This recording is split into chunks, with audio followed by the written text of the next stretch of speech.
kajian duha pada pagi hari ini. Kepada Ustadz Al-Hilmi, mari.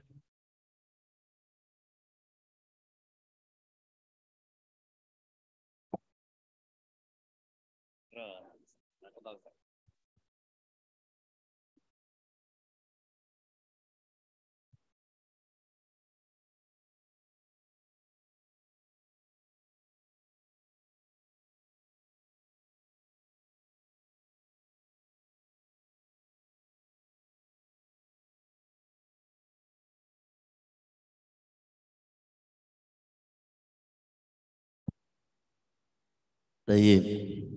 Bismillah. Wassalatu wassalamu ala sayyidina Rasulillah. Assalamualaikum warahmatullahi wabarakatuh. Alhamdulillah. Alhamdulillahi hamdan katsiran tayyiban mubarakan fih. Ashhadu an la ilaha illallah wa ashhadu anna sayyidana Muhammadan abduhu wa rasuluhu la nabiyya ba'dah. Allahumma salli ala sayyidina Muhammadin fil awwalina wal akhirin. Allahumma salli ala sayyidina Muhammadin fi kulli waqtin wa hin wa ba'd.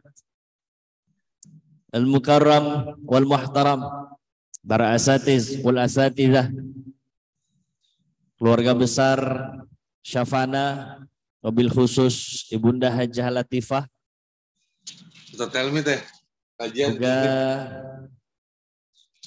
Ustadz Haji Nanang. Alhamdulillah, puja puji syukur kita kehadirat Allah Rabbul Izzah. Salawat dan salam semoga selalu tercurahkan kepada junjungan kita Nabi besar Nabi Muhammad sallallahu alaihi wasallam, juga kepada keluarga Rasulullah sallallahu alaihi wasallam, min azwajihi ummahatil mu'minin wa dzurriyyatihi min ali baitihil kiram, juga kepada para sahabat Rasulullah sallallahu alaihi wasallam radhiyallahu anhum ajma'in, juga kepada seluruh umat Rasulullah sallallahu alaihi wasallam ila yaumil ma'ad, yang insya Allah kita semua termasuk di dalamnya. Amin ya rabbal alamin. Baik, Bapak Ibu jemaah yang dimuliakan Allah Subhanahu wa taala. Hari ini kita akan membahas ummahatul mukminin, ibundanya orang-orang yang beriman. Kita memasuki pembahasan yang ketiga.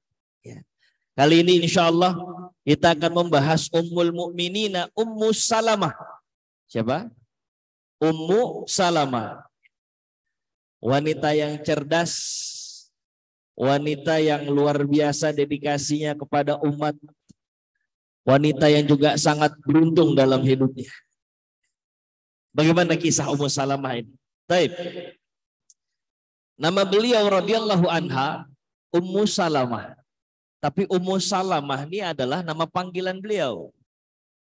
Ummu artinya ibu, Salamah nama putra beliau Salamah. Maka dikenalnya dengan Ummu Salamah. Ya memang tradisinya seperti itu. Kalau anaknya Ahmad, Ummu Ahmad. Sama kayak kita di sini. Kalau wali murid juga begitu ya. Mama Ahmad gitu. Atau kemudian bundanya Fatimah kan gitu, samalah kurang lebih. Ya. Ummu Salamah, nama asli beliau namanya Hindun. Siapa? Hindun. Hindun ini salah satu nama favorit ini. Nama yang lazim digunakan untuk wanita di Arab zaman itu. Ya. Nama ayahnya Abu Umayyah, maka nama beliau Hindun binti Abi Umayyah. Ya. Al-Quraisyiyah Al-Makhzumiyah. Jadi nama ayahnya Abu Umayyah, nama kakeknya Al-Mughirah dari suku Makhzumi. Ya. Kemudian bagian dari orang-orang Quraisy, Al-Quraisyiyah. Nah, jadi orang Quraisy. Suku Makhzum nih suku yang termasuk terhormat di kalangan orang-orang Quraisy. Suku Makhzum atau Bani Makhzum. Baik, ayahnya beliau namanya Abu Umayyah. Ayahnya juga sosok yang dikenal di kalangan orang-orang Arab. Ayahnya baik, dermawan, gampang betul, royal lah sama orang-orang itu. Gemar ngasih bantuan Abu Umayyah ini. Sehingga punya julukan khusus Abu Umayyah. Namanya atau julukannya Zadur Raqib. Zadur Raqib. Zad artinya apa? Perbekalan. Raqib perjalanan, safar. Ya. Karena kalau jalan berangkat safar sama Abu Umayyah ini dijamin aman perjalanannya. Karena bawa bekal tuh banyak betul. Dijamin makanannya, dijamin minumannya. Ya. Dulu belum ada penginapan ya. Mungkin kalau zaman dulu udah ada penginapan, dijamin juga penginapannya. Pokoknya yang safar sama beliau ditanggung aja pokoknya. Perbekalannya selalu melebihi perbekalan orang-orang yang lazimnya berangkat safar. Tujuannya bukan untuk ngenyangin pribadi, tapi untuk mencukupi orang-orang yang safar bersama beliau. Itu masyhur. Setiap ada berangkat beliau, beliau bawa lebih ya. Bawa lebih perbekalan untuk beliau bagikan. Jadi ada loh orang-orang punya kebiasaan begitu. Julukannya Zadur Raqib. Kira-kira masih ada nggak nih begini? Saya pengen berangkat bareng kalau masih ada. Terjamin soalnya, makan terjamin, minum terjamin. Ya, kalau ada penginapan terjamin mungkin. Jadi Masya Allah. Zadur Raqib. Abu Umayyah ini cukup dikenal lah di kalangan orang-orang Quraisy saat itu. Ibundanya bernama Atikah binti Amir bin Rabi'ah bin Abdul Muttalib. Ummu Salamah punya suami. Siapa nama suaminya Ummu Salamah? Paling gampang. Kalau Ummu Salamah, ibunya Salamah, maka bapak atau suaminya adalah bapaknya Salamah. Ya. Abu Salamah.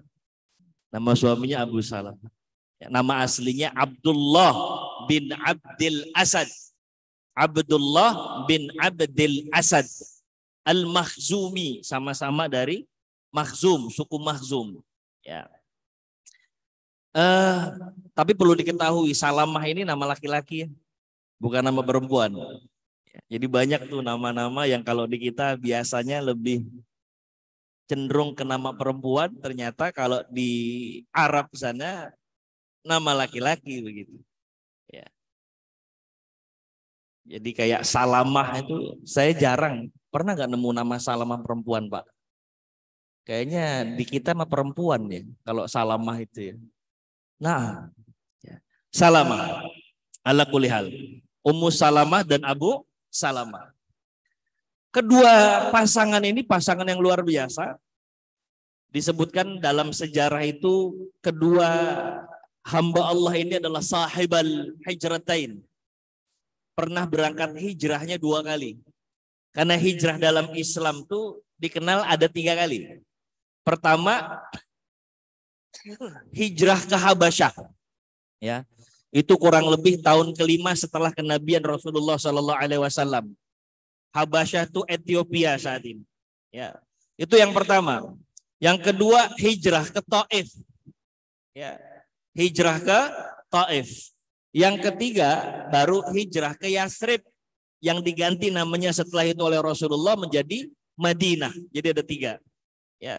Bedanya apa? Kalau hijrah ke Habasyah itu karena rekomendasi Rasulullah. Rasulullah ngerasa susah nih untuk melindungi sahabat-sahabat yang lain. Tekanan orang Quraisy terlalu berat. Maka Rasulullah merekomendasikan hijrahlah kalian ke sebuah negeri yang rajanya itu adil. Negeri itu bernama Habasyah. Maka sahabat hijrah, tapi Rasulullah menetap di Mekah. Itu yang pertama. Yang kedua hijrah ke Taif. Ya.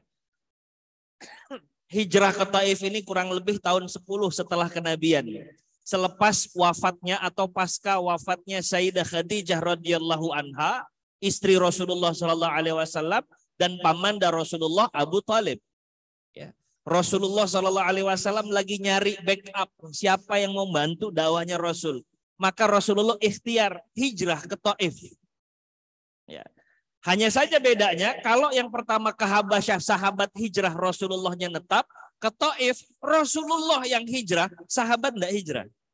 Ini Rasulullah lagi nyari backup ya, yang mau membela dakwah Rasulullah Shallallahu Alaihi Wasallam. Baru yang ketiga ini hijrah ke Madinah. Ini hijrah semuanya. Sahabat dulu diutamakan. Semua udah pada berangkat kecuali orang-orang pilihan Rasulullah. Baru di akhir Rasulullah yang hijrah ke Madinah. Jadi ada 3. Nah, Ummu Salamah dan Abu Salamah adalah sahiba al-hijratain. 2 sahabat Rasulullah Sallallahu Alaihi Wasallam yang merasakan 2 kali hijrah. Ini orang-orang pilihan nih.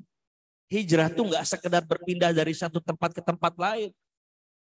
Bukan sekedar transmigrasi Bapak Ibu. Hijrah ini adalah konsekuensi keimanan kepada Allah Subhanahu wa Ta'ala. Dan rasa-rasanya saya kalau ngelihat bagaimana keadaan saat para sahabat itu hijrah, saya memposisikan diri di antara para sahabat saat itu, boleh jadi saya salah satu di antara yang mikir-mikir, kira-kira hijrah apa enggak ya? Karena harus ninggalin keluarga, boleh jadi. Karena harus meninggalkan harta yang selama ini dikumpulkan. Belum lagi nyawa taruhannya. Jadi Masya Allah itu. Hijrah itu nggak sembarangan. Nah, kedua sahabat Rasulullah yang mulia ini sahibah al-hijratain. Sahabat yang sampai 2 kali hijrah. Baik ke Habasyah maupun ke Madinah. Ya. Pada saat ke Habasyah itulah Ummu Salamah melahirkan Salamah. Ya. Dikenallah sebagai Ummu Salamah. Nama aslinya Hindun. Ya. Abdullah yang dikenal dengan Abu Salamah, ya. Abdullah adalah suami dari Hindun. Jadi Abu Salamah sama Ummu Salamah. Nah, sempat pulang ke Mekah.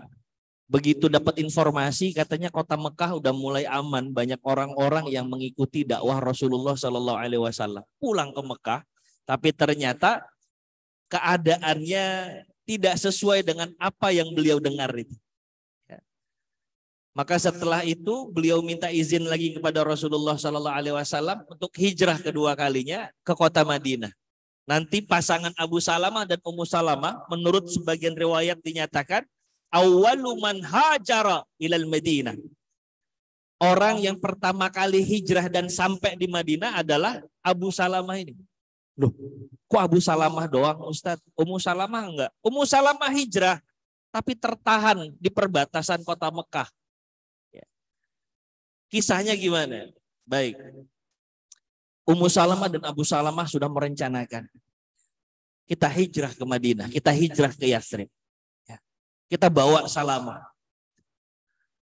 Sudah dibuat rencana matang. Perjalanan dilakukan malam hari supaya nggak terdeteksi sama orang-orang Quraisy. Karena orang-orang Quraisy pasti akan menahan orang-orang yang keluar dari kota Mekah. Ishtaddal adawa hina idzin. Pada saat itu permusuhan orang Quraisy sama orang-orang Islami besar sekali. Kebenciannya akut ke ubun-ubun udah. Maka dicari cara gimana caranya nih supaya orang-orang Islam nih ngerasa tersudutkan, tertindas, nggak betah, balik lagi ke agama nenek moyang begitu. Ya. Kalau ada yang keluar dari kota Mekah, tahan. Pastikan dulu bahwa mereka kembali ke agama nenek moyang. Maka satu hari Abu Salamah, Ummu Salamah juga Salamah merencanakan perjalanan keluar kota Mekah menuju Madinah. Begitu kemudian keluar kota Mekah,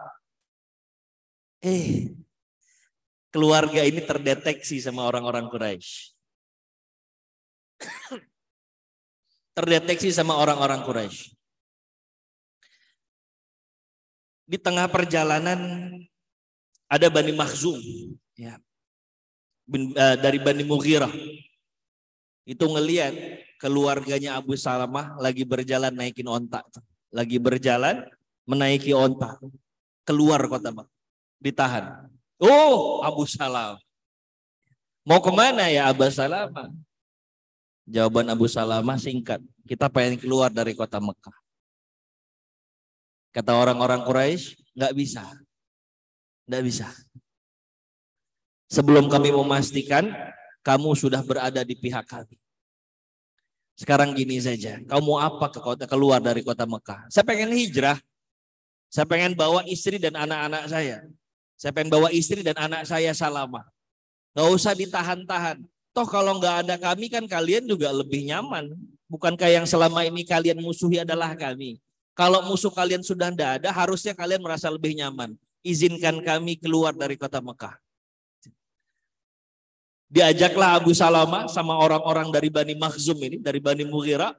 Abu Salamah, jangan cari gara-gara. Mendingan kamu pulang lagi ke rumah. Kemudian kau balik lagi ke agama nenek moyangmu. Kalau kamu balik ke agama nenek moyangmu, kita nggak usah berseteru kayak begini nih. Kita kan satu keluarga, kita kan masih satu family. Kenapa nggak kemudian kamu balik ke agama terdahulu, hidup dengan normal, kita enak jalani hidup. Pulanglah. Kata Abu Salamah, enggak. Kami pengen hijrah. Nggak akan pulang. Lantas rupanya Bani Mughirah ini agak putus asa. Udah membujuk Abu Salamah, tapi Abu Salamah nggak juga mau menerima. Maka kata Bani Mughirah ini, silahkan kalau begitu, kau tidak bisa kami tahan. Tapi kami harus menahan yang bagian dari kami. Kami harus menahan orang-orang kami yang itu merupakan istrimu. Kamu boleh pergi, tapi istrimu bagian dari kami. Jangan kau ajak pergi. Abu Salamah mikir, gimana ini? Ya. Akhirnya Abu Salamah berbicara kepada Ummu Salamah. Kalau bahasa kita, Mah, Papa minta izin supaya Mama melepaskan Papa untuk bisa kita berjalan di jalan Allah Subhanahu wa taala supaya Papa bisa hijrah begitu. Ya. Singkat cerita, karena memang ada tekanan dan paksaan, maka Abu Salamah harus berpisah dengan istrinya Ummu Salamah. Ummu Salamah dibiarkan dengan anaknya Salamah. Abu Salamah berangkat hijrah sendirian. Itu kenapa nanti Abu Salamah awaluman wasal bil Madinah, yang pertama kali sampai di kota Madinah dalam hijrahnya ke kota Madinah itu. Bagaimana nasib Ummu Salamah? Ternyata kesedihan beliau belum selesai. Setelah terpisah sama suaminya, itu berat betul ya. Ya Allah, pisah sama suami Bapak ini. Belum lagi itu selesai, Bani Asad, keluarganya Abu Salamah ngerasa tersinggung dengan apa yang dilakukan oleh Bani Mughirah. Memisahkan Abu Salamah dan Ummu Salamah. Akhirnya Bani Asad bilang, kau boleh ambil istrinya Abu Salamah. Tapi Salamah berdasarkan nasabnya bagian dari kami, Bani Asad. Serahkan Bani Salamah kepada kami. Salamah berikan kepada kami. Maka terpisahkan ibu dan anak ini Bapak Ibu sekalian. Kebayang, udah kepisah sama suaminya, kali itu Ummu Salamah juga harus terpisah dengan putranya Salamah. Ya Allah. Kalau kita mungkin udah hancur hati kita. Tapi Masya Allah, Ummu Salamah ini dengan keikhlasannya, keimanannya kepada Allah. Memang susah untuk membendung air mata, maka setiap hari beliau berjalan ke perbatasan kota Mekah itu untuk menenangkan diri sambil berdoa kepada Allah Subhanahu wa taala. Setiap hari permintaannya supaya dikuatkan iman oleh Allah Subhanahu wa taala, diberikan kemudahan dalam meniti jalan ini meraih ridho Allah Subhanahu wa taala, dan doa yang gak ketinggalan, ya Allah, satukan kembali keluarga kami, suamiku Abu Salamah juga Salamah, ya Allah. Itu doanya. Tapi doa itu kan ada yang langsung diijabah cash kontan, ada yang nanti ditakhir sama Allah. Ya. Ada yang belakangan ditakhirnya. Dan kebetulan Ummu Salamah doa ini nggak langsung dikabul sama Allah. Baru nanti setahun kemudian Allah kabulkan permintaan Ummu Salamah itu. Ya. Jadi doa tuh karakteristiknya begitu. Ada yang kita doa kata Allah, oh layak nih untuk dikabulin, kasih cash kontan. Tapi ada yang Allah bilang, wahai malaikat, aku belum mengabulkan doa hambaku yang lagi ngangkat tangannya ini. Tahan dulu, karena aku masih senang melihat hambaku mengangkat tangannya memohon kepadaku. Tapi pada saatnya Allah akan berikan apa yang diminta oleh hamba-hambanya. Dan itu janji Allah Subhanahu wa taala. Ud'uni astajib lakum. Mintalah engkau kepadaku, kata Allah, aku kasih. Ya. Tapi kayak gimana dikasihnya itu terserah Allah tuh. Bagaimana mekanismenya Allah yang atur sudah. Ada yang cash kontan, ada yang ditakhir, ya. Atau mungkin ada yang diganti dengan sesuatu yang lebih baik. Karena Allah yang paling paham apa yang kita butuhkan, kan begitu. Ummu Salamah 1 tahun doa itu. 360 hari kurang lebih. Ngangkat tangan sambil nangis, doa, ya Allah, kuatkan iman ya Allah. Mudahkan kehidupan kami ya Allah. Untuk meraih ridhamu ya Allah. Kumpulkan dengan keluarga hamba ya Allah. Itu terus sambil nangis. Baru setelah 1 tahun, Masya Allah. Ada salah satu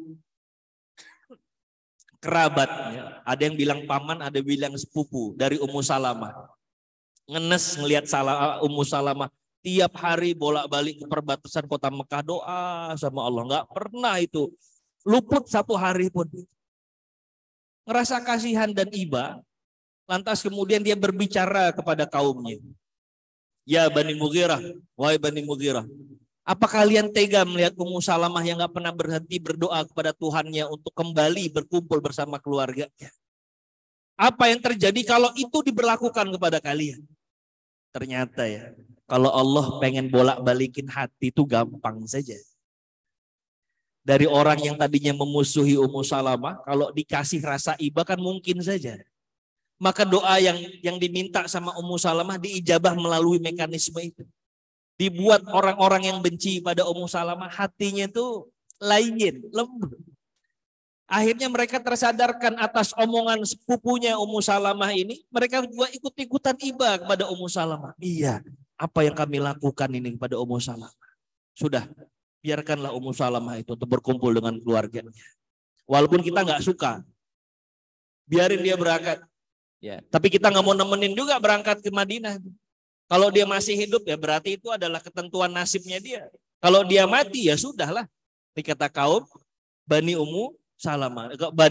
Kaumnya Ummu Salamah. Masya Allah, ternyata betul tuh.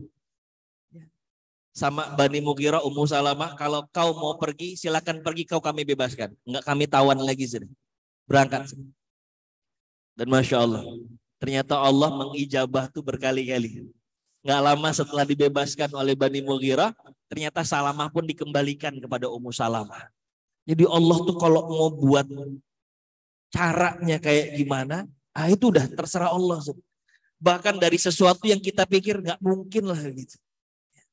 Jadi Masya Allah. Berkumpullah Ummu Salamah dengan Salamah.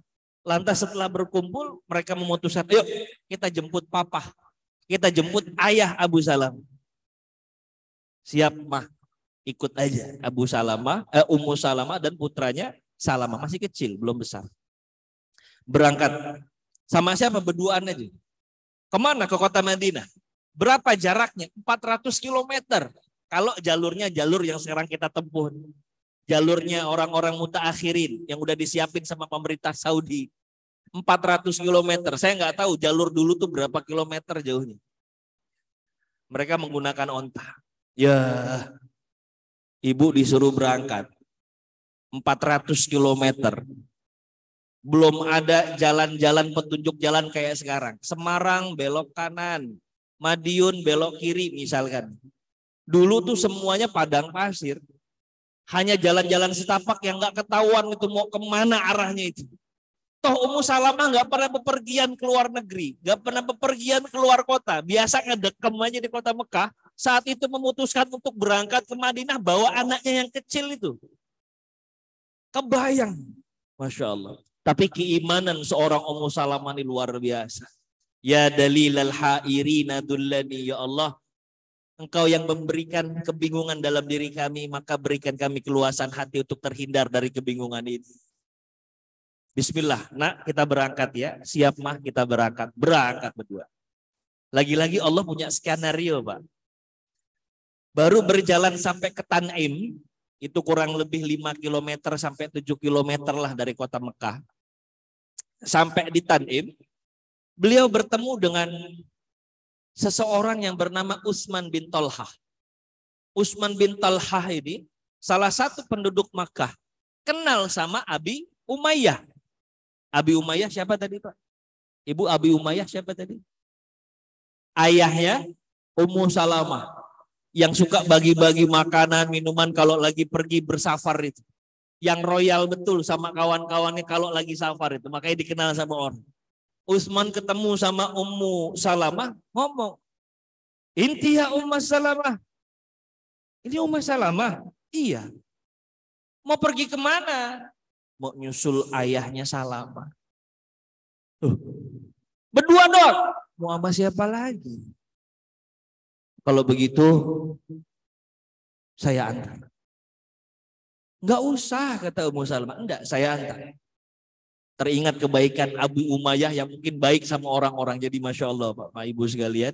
Kadang-kadang keberkahan kita saat ini yang kita rasakan itu boleh jadi hasil dari kesolehan dan kebaikan orang tua kita. Betul, betul. Ini panjang kalau dibahas. Tapi ala kulli hal, balik ke ceritanya Ummu Salamah, Utsman bin Thalhah. Namanya Utsman bin Thalhah. Tiba-tiba menawarkan diri untuk mengantar ke kota Madinah. Akhirnya diantarlah Ummu Salamah sama Utsman bin Thalhah. Dan Masya Allah, kata Ummu Salamah, orang terbaik yang pernah aku temui pertama adalah suamiku Abu Salamah. Kemudian Rasulullah Shallallahu Alaihi Wasallam dan Utsman bin Thalhah yang mengantarkan aku ke Madinah tanpa aku bayar sepeser pun. Dan luar biasa attitude etikanya seorang Utsman bin Thalhah ini Bapak Ibu. Berangkat, kalau udah waktunya istirahat, beliau kaitkan onta ini di pohon, kemudian beliau menjauh, baru Ummu Salamah dan Salamah turun. Nanti kalau Ummu Salamah bilang, "Ya Utsman, sudah saatnya kita melanjutkan perjalanan." Utsman datang lagi, dia buka tali kekang onta itu, dia memalingkan wajahnya, mengizinkan Ummu Salamah untuk naik ke atas unta. Beliau khawatir kalau ada yang tersingkap dari auratnya itu.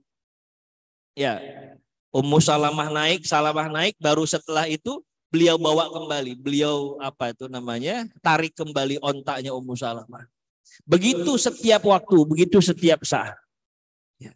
Sampailah tiba di sebuah daerah namanya Quba.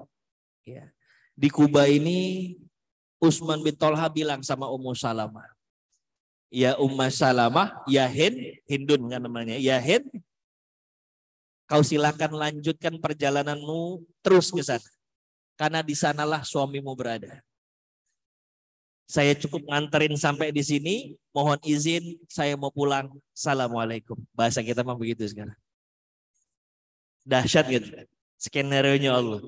Ada orang yang kenalnya cuma kenal begitu doang. Tapi kalau Allah gerakin hatinya, diantarin 400 km via darat. Nggak dibayar sepeser pun. Ya Allah kalau udah mau mengantarkan hambanya ke tempat yang lebih baik, gampang saja. Mudah saja. Ya. Kalau zaman sekarang masih ada nggak kira-kira begitu? Saya anterin, nggak usah dibayar, nggak usah. Wah, boleh jadi ada, ya. Boleh jadi ada. Dengan izin Allah Subhanahu Wa Taala. Ya. Dan ini adalah caranya Allah Subhanahu Wa Taala. Baik, ketemulah akhirnya Ummu Salamah dengan Abu Salamah. Masya Allah, jemaah yang dimuliakan Allah Subhanahu Wa Taala. Kumpul lagi nih keluarga harmonis. Ummu Salamah cinta betul sama Abu Salamah dan setianya nggak usah diragukan lagi. Ada dalam salah satu keterangan di mana Ummu Salamah Ummu Salamah berkata, "Balaghani annahu laisa imra'ah yamutu zaujha wa huwa min ahlil jannah. Thumma lam tatazawwaj ba'd illa jama'allahu bainahuma fil jannah. Fata'al u'ahiduka alla tatazawwaj ba'di wala atazawwaj ba'dak."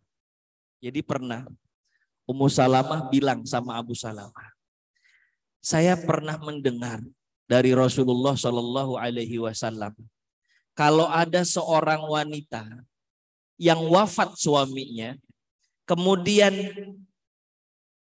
suaminya adalah ahlul jannah, si perempuan ini tidak menikah kembali setelahnya, kecuali Allah akan mengumpulkan mereka nanti di surganya. Jadi kalau ada seorang perempuan ditinggal wafat sama suaminya, keduanya adalah ahlul jannah, nanti di surga dipertemukan lagi selama istrinya belum menikah kembali. Ya. Saya pernah nggak dengar itu. Abu Salamah, kita bikin perjanjian yuk. Gimana kalau misalkan kamu nanti mati wafat, saya nggak nikah lagi, supaya nanti Allah pertemukan kita di surga. Tapi sebaliknya kamu janji, kalau saya mati duluan, kamu jangan nikah. Gimana kalau ada perjanjian gitu? Setuju nggak? Hah? Bapak setuju, Pak? Bapak ngangguk, ya, tapi kayaknya berat. Kita buat perjanjian ya Abah Salam. Kalau engkau mati saya nggak mau nikah lagi, supaya nanti kita dikumpulkan di surga. Tapi kalau nanti saya yang mati duluan, papa juga jangan nikah lagi ya, supaya nanti dikumpulkan di surganya Allah Subhanahu wa taala. Lihat apa kata Abu Salamah. Kata Abu Salamah, atuti'inani, mama sayangkan sama papa gitu bahasa. Mama mau kan dengerin kata-kata papa? Iya. Naam, kata Ummu Salamah. Mama akan taat, patuh sama apa yang papa omongin. Ya Ummu Salamah, wahai istriku Ummu Salamah, ibu dari anak-anakku. Iza mitu tazawwajin. Kalau saya nanti meninggal, wafat, kamu nikah lagi. Tuh, kata suaminya, Pak, Mah, kalau papa meninggal, mama nikah lagi. Wah, Masya Allah. Terus kemudian Abu Salamah suaminya ngedoain istrinya. Allahumma rzuq Umma Salamah ba'di rajulan khairan minni. La yuhzinuha wa la yuhziha. Ya Allah,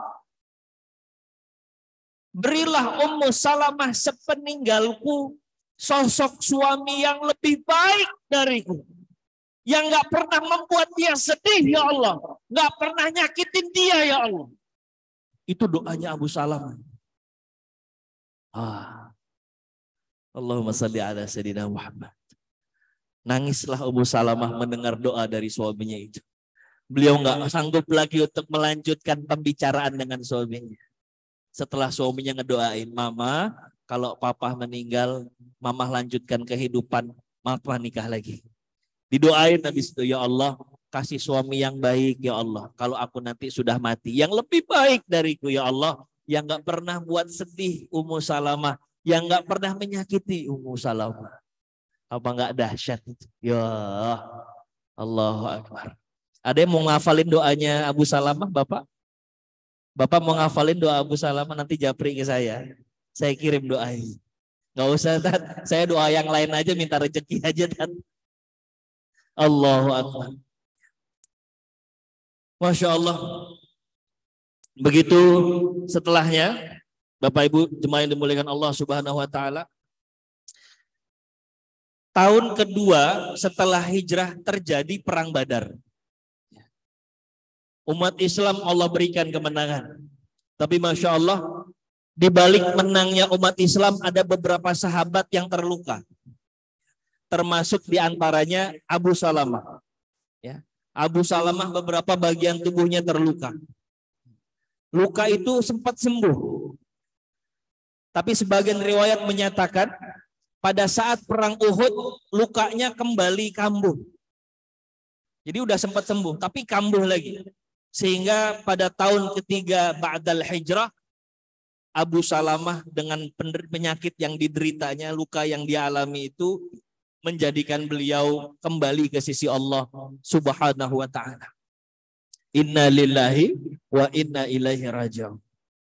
Ya Allah, hancur hati Ummu Salamah karena beliau cinta betul dengan suaminya Abu Salamah ini.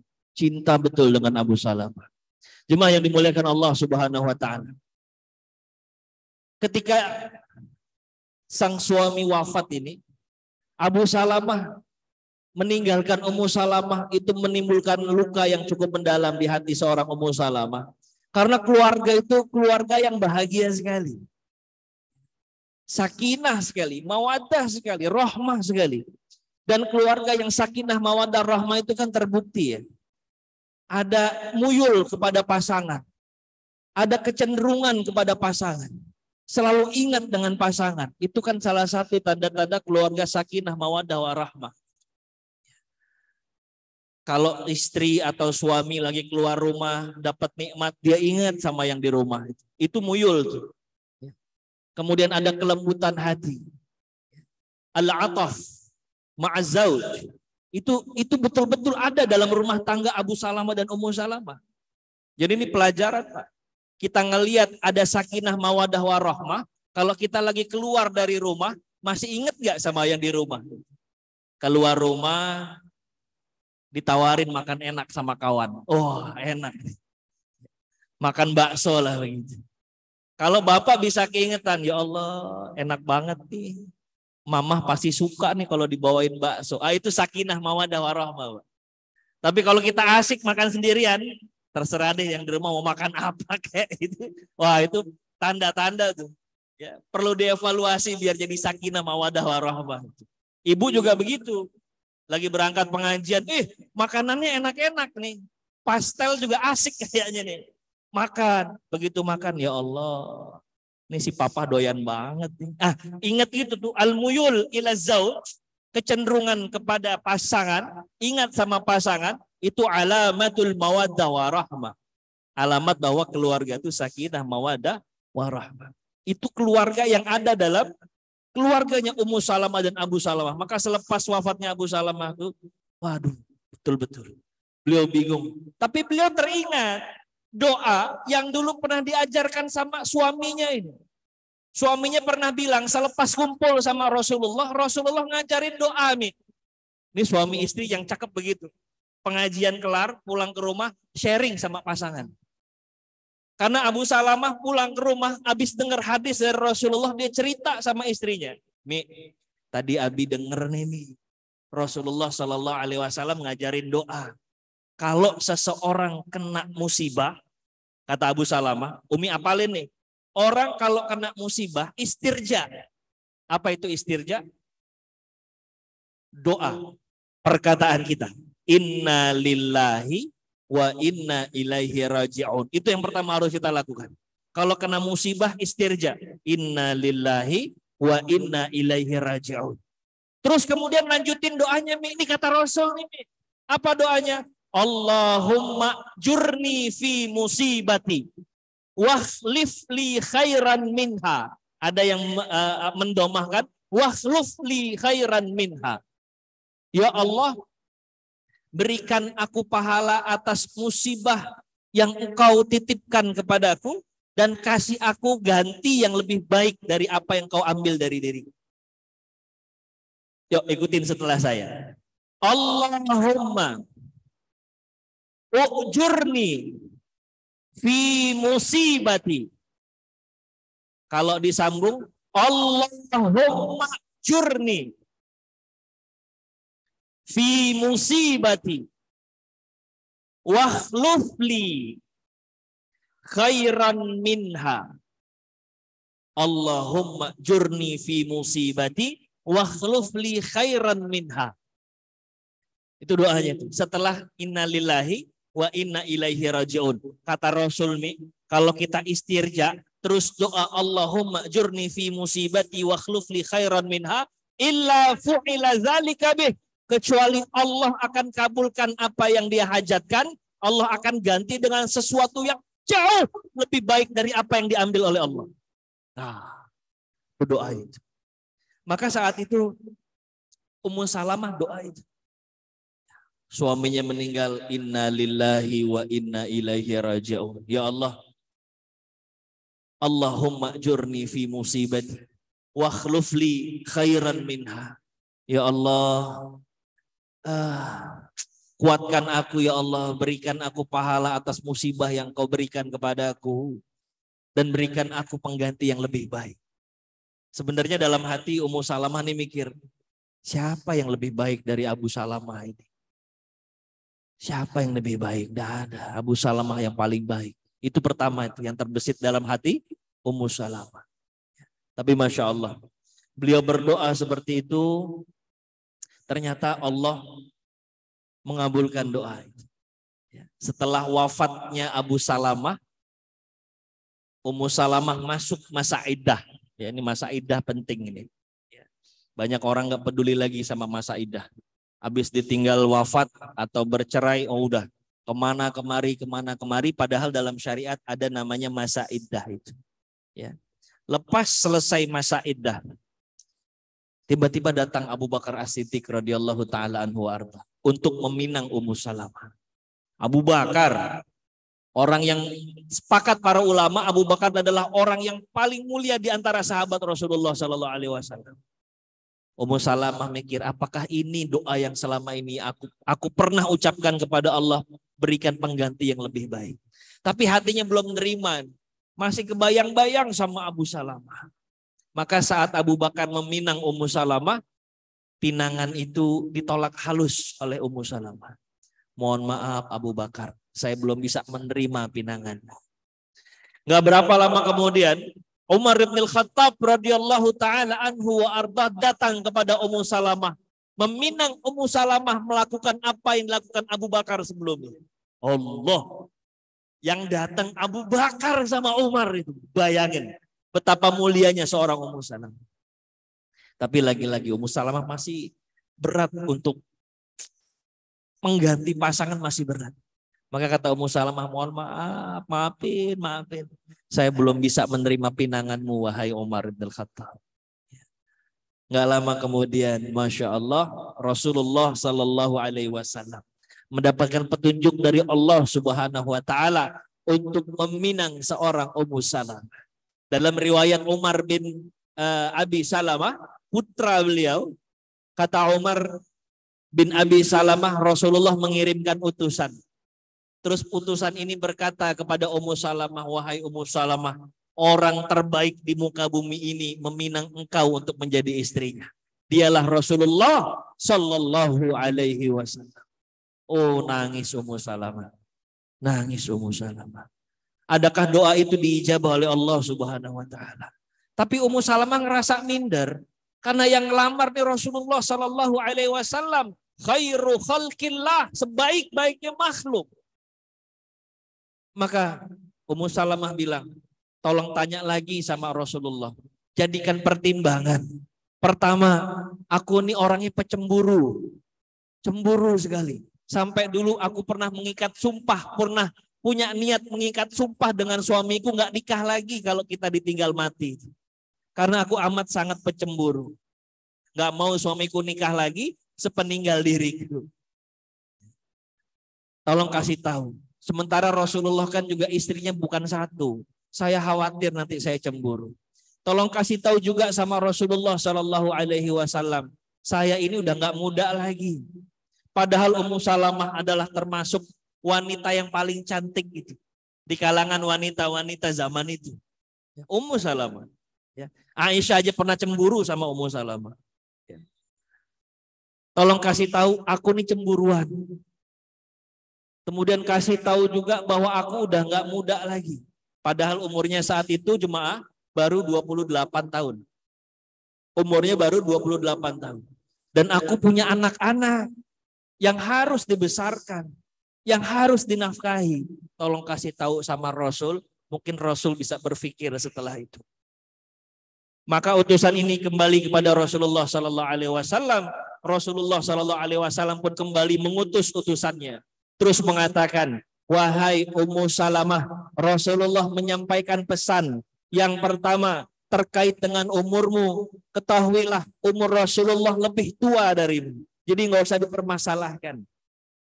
Terkait dengan anak-anakmu, Rasulullah pun abal yatama. Ayahnya anak-anak yatim.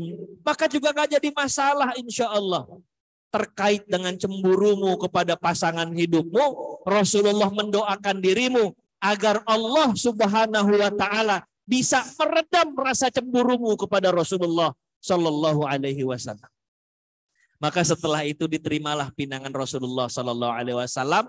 Sah sudah Ummu Salamah menjadi salah satu ummahatul mukminin, istrinya Nabiullah Muhammad sallallahu alaihi wasallam. Nikah. Ya Allah. Doanya dikabul kan?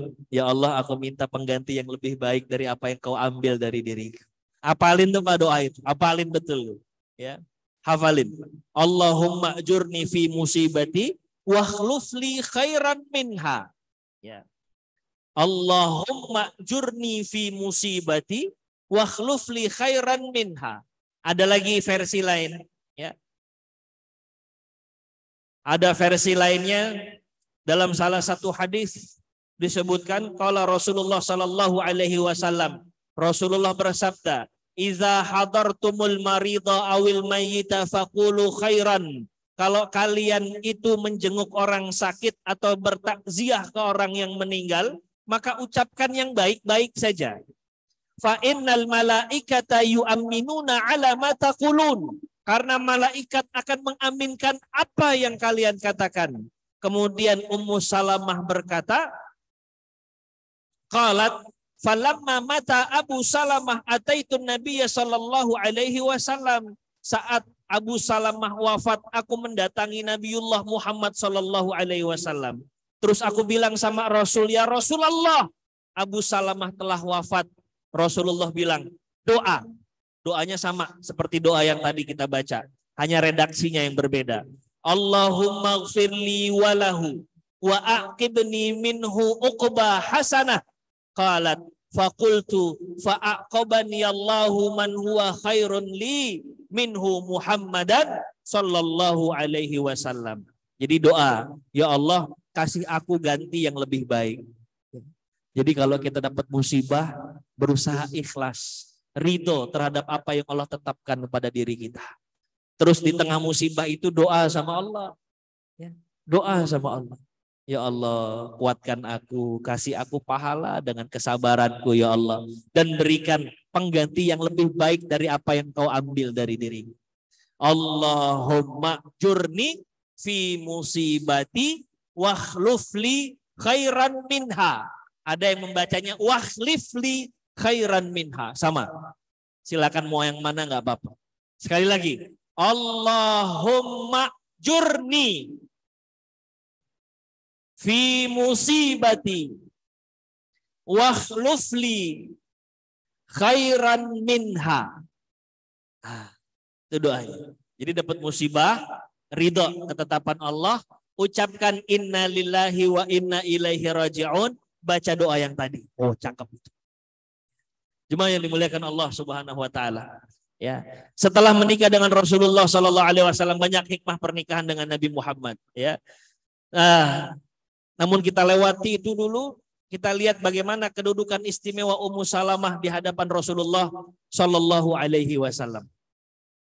Rasulullah sallallahu alaihi wasallam memberikan pengakuan bahwa Ummu Salamah adalah orang baik. Mudah-mudahan Allah selalu menjaga dirimu wahai istriku yang baik hati. Begitu kata Rasulullah. Bahkan Rasulullah dalam riwayat lain menganggap Ummu Salamah fi manzilati ahlil bait. Kedudukannya sama kayak ahlul bait. Ahlul bait itu disucikan sama Allah. Ya. Ahlul bait siapa saja? Sayyidina Ali. Terus kemudian Fatimah radhiyallahu anha. Kemudian kedua putra Sayyidina Ali dan Fatimah, Sayyidina Hasan wal Husain. Ya, dan keturunan-keturunannya, haza ahlul bait. Disucikan oleh Allah, diampuni dosa-dosanya oleh Allah Subhanahu wa taala. Ya. Kata Rasulullah, kamu seperti ahli baitku. Anti wa banatuki min ahli baiti. Engkau ala manzilati ahli bait. Samalah seperti ahli baitku. Itu pengakuan Rasulullah di hadapan Ummu Salamah. Dan Rasulullah nih kalau waktu asar tiba punya kebiasaan. Beliau mengunjungi istri-istri beliau itu. Itu Rasulullah itu. Kalau udah masuk waktu asar, beliau datangi istri beliau. Dan beliau selalu memulai dari rumahnya Ummu Salamah. Itu Rasulullah. Nanti akhirnya di rumah Aisyah radhiyallahu anha. Jadi terlihat ada semacam spesialnya begitu Ummu Salamah. Jadi kalau Rasulullah keliling ke rumah istrinya, yang pertama kali dikunjungi adalah rumahnya Ummu Salamah. Terus kemudian Rasulullah sering ngasih hadiah.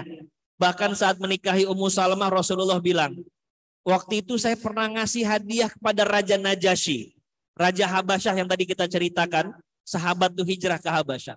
Saya pernah ngasih hadiah, tapi Raja Habasyah, Raja Najasyi sudah meninggal. Hadiah itu dikembalikan kepada diriku. Nanti kalau udah sampai apa yang pernah saya berikan kepada Raja Najasyi, hadiahnya saya kasih sama kamu, kata Rasul. Maka nanti Ummu Salamah mendapatkan banyak sekali hadiah dari Rasulullah Shallallahu Alaihi Wasallam. Ummu Salamah nih kecerdasannya di atas rata-rata. Beberapa ayat turun karena wasilah Ummu Salamah. Ayat Quran turun karena Ummu Salamah. Jadi dulu ayat-ayat itu turun, khitabnya atau bunyi ayatnya itu mukminin begitu ya. Mewakili kaum laki-laki saja. Kata Ummu Salamah, ya Rasulullah, kenapa sih ayat-ayat itu cuman laki-laki doang? Ayat jihad untuk laki-laki. Sementara kan kami nggak punya jihad. Kami nggak wajib jihad. Maka setelah itu nanti turun ayat Allah Subhanahu wa Ta'ala yang isinya itu innal muslimina wal muslimat wal mu'minina wal mu'minat. Jadi Allah mengikut sertakan muslimah-muslimah dalam ayat-ayat Al-Quran. Itu wasilahnya Ummu Salamah. Kemudian dalam ayat yang lain juga begitu. Ketika hijrah, ya, Ummu Salamah ini kan awal yang pertama kali hijrah dan tiba di kota Madinah. Kata Ummu Salamah, ya Rasul, terkait dengan hijrah, pahalanya kan luar biasa ya Rasul. Tapi saya belum sempat ngedengar ada ayat Allah yang turun, terus bawa-bawa nama perempuan. Enggak lama kemudian turun ayat Allah Subhanahu wa Ta'ala dalam surah Ali Imran. Fastajaba lahum rabbuhum anni la udhi'u amala 'amilin minkum min dzakarin au unsa. Aku tidak menyia-nyiakan amal orang-orang yang beramal di antara kamu, kata Allah. Baik laki-laki maupun para perempuan. Oh, keluar lagi ayat. Karena wasilah Ummu Salamah. Jadi luar biasa. Kritis tapi dengan etika. Itu menunjukkan kecerdasan seorang Ummu Salamah. Satu lagi. Rasulullah Shallallahu Alaihi Wasallam pernah buat perjanjian Hudaybiyah. Jadi orang Madinah, sahabat-sahabat Rasul datang ke kota Mekah buat berumroh. Berapa ratus kilo tadi Bu? 400 kilo. Sampai di Mekah, ternyata orang-orang Quraisy nyari gara-gara. Orang Madinah nggak boleh umroh kalau nggak mau perang. Kalau maksa diri masuk ke kota Mekah, kita perang. Kalau enggak, silakan pulang kembali, tapi kita buat perjanjian. Terus gimana? Kita udah berihram, kata Rasulullah, kita ikuti dulu cara mainnya kayak gimana. Akhirnya rembukan, dibuatlah namanya perjanjian Hudaybiyah. Isinya tahun ini dan tahun depan umat Islam nggak boleh untuk datang ke Mekah, walaupun untuk berumroh, nggak boleh. Yang Madinah nggak boleh datang. Baru di tahun setelahnya boleh datang untuk berumroh. Salah satu perjanjian yang begitu. Dan Rasulullah menyetujui perjanjian itu. Sahabat-sahabat pada protes, ya Rasulullah, kita udah jauh-jauh 400 kilo dari Madinah ya Rasul. Sampai di sini kita dihinakan sama orang-orang Quraisy, disuruh kembali ke kota Madinah. Sekalian perang aja ya Rasulullah. Walaupun kita nggak bawa senjata, kita siap mati sebagai seorang syahid. Kata Rasulullah, enggak, kita lagi berihram. Udah, kita ikuti cara main mereka. Kita kembali ke Madinah, kita selesaikan ihram kita di sini dan kita bayar dam. Karena kan umrohnya nggak selesai. Dalam kaidah syariat kalau nggak selesai, maka dia harus bayar dam, harus motong kambing atau yang sejenisnya. Maka Rasulullah bilang, kita balik ke Madinah. Yuk, kita selesaikan ihram kita, kita potong kambing, kita cukur, kita tahallul, balik ke kota Madinah, kata Rasulullah. Sahabat-sahabat merasa kecewa, termasuk Umar bin Khattab radhiyallahu anhu. Kita udah jauh-jauh ya Rasul, udah jauh-jauh ya Rasul. Kita dihinakan terus kita diam saja, ya Rasul. Maka Umar dan para sahabat yang lain masih berharap ada ayat Allah yang turun kepada Rasulullah. Jadi Rasulullah saat itu ngasih tahu supaya kita potong kambing, terus tahalul, balik ke Madinah, gak digubris sama para sahabat. Sedihlah Rasulullah. Kok ini umat gak mau ngikutin saya, kata Rasul. Pulanglah beliau ke tenda, ketemu dengan Ummu Salamah yang saat itu memang dibawa oleh Rasulullah SAW. Ditanya, berceritalah kemudian Rasulullah kepada Ummu Salamah. Cerita. Ya Allah. Kata Ummu Salamah gini, ya Rasulullah. Kalau mereka nggak mau mengikut, mungkin mereka ini masih ragu ya Rasulullah. Apakah mungkin nanti datang lagi wahyu pada dirimu? Sekarang gini ya Rasul. Ya Nabi Allah, atuhibbu zalik? Ya Rasul, mau nggak engkau diikuti sama umatmu? Ukhruj, summa la tukallim ahadan minhum kalimatan hatta tanhar budnaka wa tad'u haliqaka fayuhlikuka. Ya Rasulullah, gini aja deh. Kamu keluar, gak usah ngomong sama yang lain. Langsung engkau sembelih binatang yang menjadi dammu itu ya Rasulullah. Gak usah banyak ngomong dan jangan ajak ngomong yang lain. Kau keluar, kau langsung potong sembelihanmu. Setelah itu kau panggil tukang cukurmu. Kau minta untuk dia memotong rambut. Supaya dilihat sama umatmu ya Rasul. Oh begitu? Iya. Ini ya. Suami juga ngedengerin masukan dari istri. Ini Masya Allah. Ya. Dengan terbuka Rasulullah, dengan hati lapang Rasulullah ikuti itu saran istrinya. Rasulullah keluar rumah, beliau sembelih langsung. Keluar tenda maksudnya, beliau sembelih binatang sembelihan beliau. Terus kemudian beliau panggil tukang cukur beliau, tolong potong rambut saya, dipotong. Sahabat-sahabat ngelongok ngelihat. Ya iya, Rasulullah tuh udah tahallul duluan. Maka otomatis setelah itu sahabat-sahabat yang lain ngikutin apa yang Rasulullah lakukan. Mereka ambil sembelihan mereka semua, mereka potong itu segera. Setelah melihat Rasulullah memotong sembelihannya. Mereka ikut tahallul setelah melihat Rasulullah mencukur rambut. Jadi Masya Allah, Rasulullah tersenyum bahagia. Ya, betul juga nih saran Ummu Salamah. Yang lain akhirnya pada ngikutin Rasulullah SAW.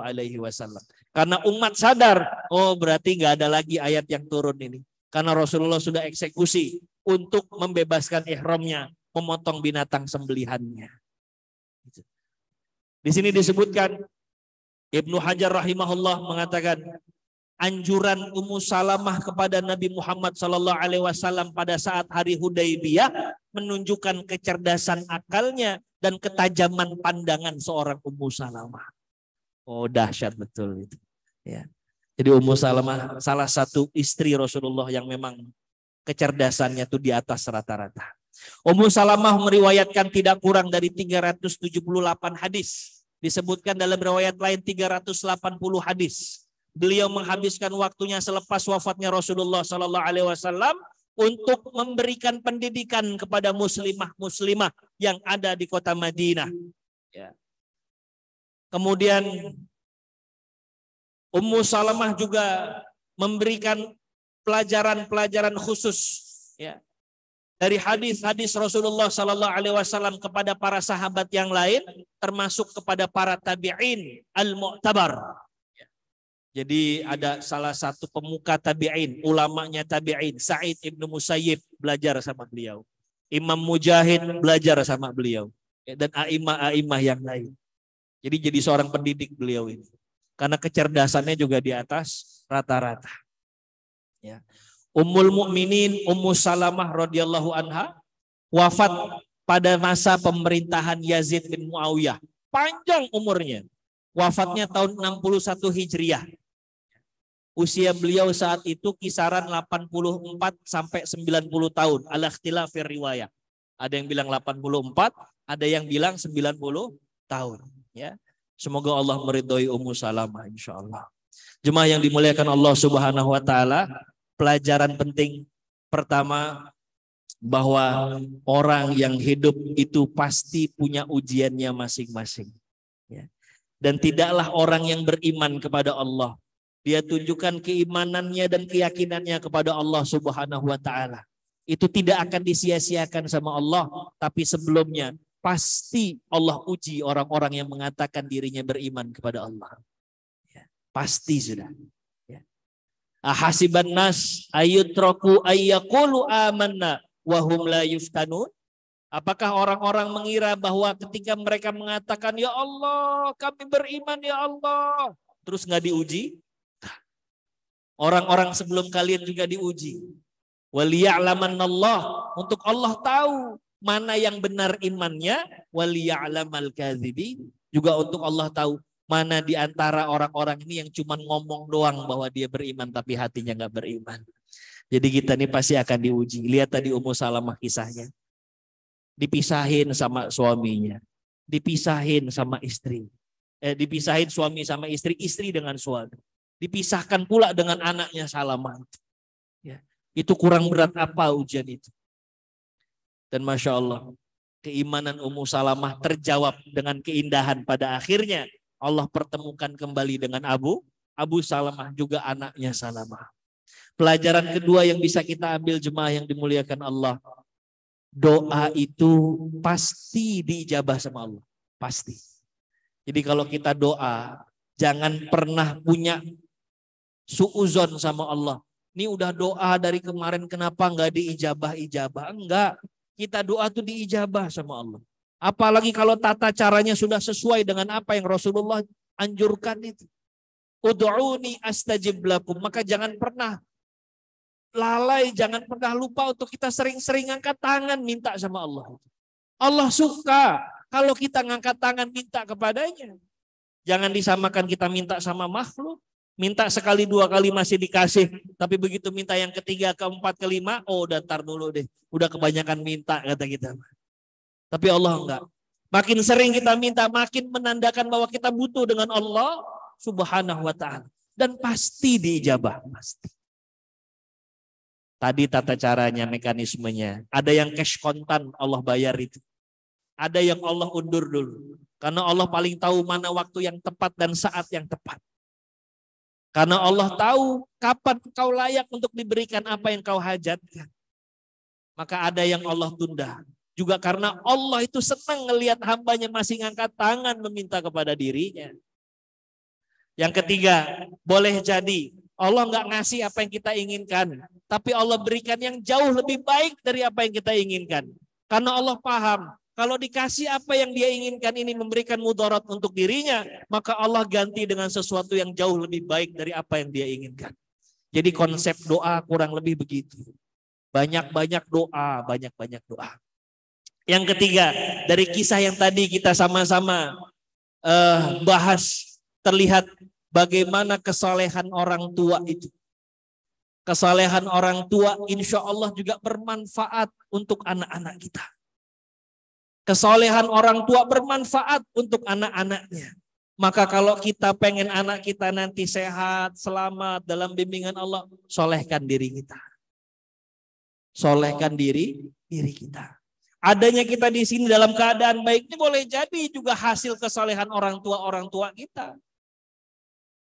Bapak Ibu yang dimuliakan Allah, kita kadang-kadang pengen anak-anak kita jadi anak-anak yang berhasil, yang sukses gitu. Itu kenapa kita ikhtiar untuk menyekolahkan di sekolah terbaik dengan guru-guru terbaik, kan begitu. Tapi jangan lupa, ada jalan lain yang perlu kita tempuh untuk menjadikan anak-anak kita selain pintar, benar, juga bakti sama orang tua. Pintar tuh nggak cukup, karena berapa banyak orang pintar tapi nggak benar. Pintar dan benar juga nggak cukup, karena berapa banyak orang pintar benar tapi dia nggak bakti sama orang tuanya. Di penghujung umur orang tuanya yang sudah tua renta, dia lebih memilih untuk menaruh orang tuanya di panti jompo ketimbang dia urus orang tuanya itu. Banyak yang kayak begitu. Maka kalau kita ikhtiar untuk anak kita supaya jadi orang yang baik, manfaat, selain memberikan sekolah terbaik dengan guru-guru terbaik, jangan lupa satu. Jadikan diri kita taat sama orang tua. Kalau kita pengen anak-anak kita nanti taat dan patuh kepada kita. Biru aba'akum tabirrukum abna'akum. Ya. Kita patuh sama orang tua, bakti sama orang tua. Maka anak kita pun akan melakukan hal yang sama kepada kita. Terus kalau orang tua kita meninggal kayak gimana? Ada juga caranya. Karena sahabat Rasulullah SAW pernah datang kepada Rasulullah, ya Rasulullah, orang tua saya udah meninggal, tapi saya pengen bakti sama orang tua saya. Kata Rasulullah SAW, As-salatu alaihima, jangan pernah tinggal untuk doakan kedua orang tua. Yang kedua, al-istighfaru lahuma. Banyak-banyak istighfar, mohon ampun untuk orang tuamu. Jadi ya Allah, astaghfirullahalazim, aku mohon ampun. Juga ampuni kedua orang tuaku ya Allah. Itu sering. Ya. Dengan redaksi Robbil Firli wali walidaya sama. Doakan, banyak mintakan ampun untuk orang tua. Yang ketiga, jemaah yang dimuliakan Allah Subhanahu wa taala, infazu ahdihima. Kalau orang tua kita punya hajat janji, tunaikan itu. Oh, dulu almarhum Abah pernah pesan deh kayaknya untuk kita memperhatikan keluarga fulan tuh, kasihan tuh Abah pengen banget tuh begitu. Nah, kita tahu itu, laksanakan. Kalau kita punya orang tua ada janji ya, yang belum tertunaikan, tunaikan. Itu bagian dari kita berbakti sama orang tua kita yang sudah nggak ada. Terus yang ketiga, silaturrahimillati lam tusal ila bihima. Kalau kita punya orang tua biasa jalin silaturahim dengan teman-temannya, kita jalin lagi silaturahim itu. Dia biasa datang sama paman kita, datangin paman kita. Dia biasa memuliakan saudara-saudaranya, muliakan saudara-saudaranya. Yang kelima, ikramu sadiqihima. Ini khusus. Kalau kita punya orang tua, punya kawan sadiq, kawan dekat, kau muliakan dia. Dulu Sayyidina Abdullah bin Umar pernah ketemu sama salah satu orang yang orang lain nggak kenal, tiba-tiba ngasih yang dia punya. Ya. Dia ngasih busur panahnya, dia kasih uang yang dia punya, dia kasih kudanya. Ya. Sampai asisten beliau bilang, kok dikasih semua? Iya, dulu dia adalah sahabat baik dari ayah saya Umar bin Khattab. Jadi muliakan kawan-kawan. Itu bagian dari bakti kita kepada orang tua. Begitu kita bakti sama orang tua, insya Allah anak-anak kita pun akan bakti kepada kita. Dan jangan lupa kesolehan orang tua insya Allah berpengaruh kepada kesolehan anak-anaknya. Maka jemaah yang dimuliakan Allah, 3 pelajaran itu yang kita ambil. Ya, mudah-mudahan yang singkat ini bermanfaat untuk kita semua, insya Allah. Sekali lagi terakhir, sebagai tatbik saja. Yang pertama pelajarannya apa? Orang yang beriman pasti akan dapat ujian. Ya. Maka jangan pesimis dulu kalau dapat ujian. Itu tandanya Allah lagi ngetes iman kita sejauh mana. Terus yang kedua, konsep doa. Doa itu pasti diijabah sama Allah, tapi mekanismenya terserah Allah. Ada yang cash kontan Allah bayar, ada juga yang nanti Allah takhir, Allah belakangin. Karena memang itu yang Allah anggap paling baik untuk hambanya. Yang ketiga, Allah ganti insya Allah dengan yang lebih baik karena Allah tahu itu yang terbaik untuk dirinya. Maka jangan pernah berhenti untuk mengangkat tangan berdoa kepada Allah Subhanahu wa ta'ala. Yang tiga, kesolehan orang tua insya Allah akan memberikan kebaikan untuk anak-anaknya. Kesolehan orang tua juga akan mengantarkan kepada kesolehan anak-anaknya. Maka solehkan diri kita kalau kita pengen anak-anak kita juga jadi anak yang saleh. Baik, Bapak Ibu jemaah yang dimuliakan Allah, mungkin ini yang dapat Al-Fakir sampaikan dari kisah Ummu Salamah, salah satu istri Rasulullah Sallallahu Alaihi Wasallam, ahad atau ihda ummahatil mu'minin, yang mudah-mudahan kita bisa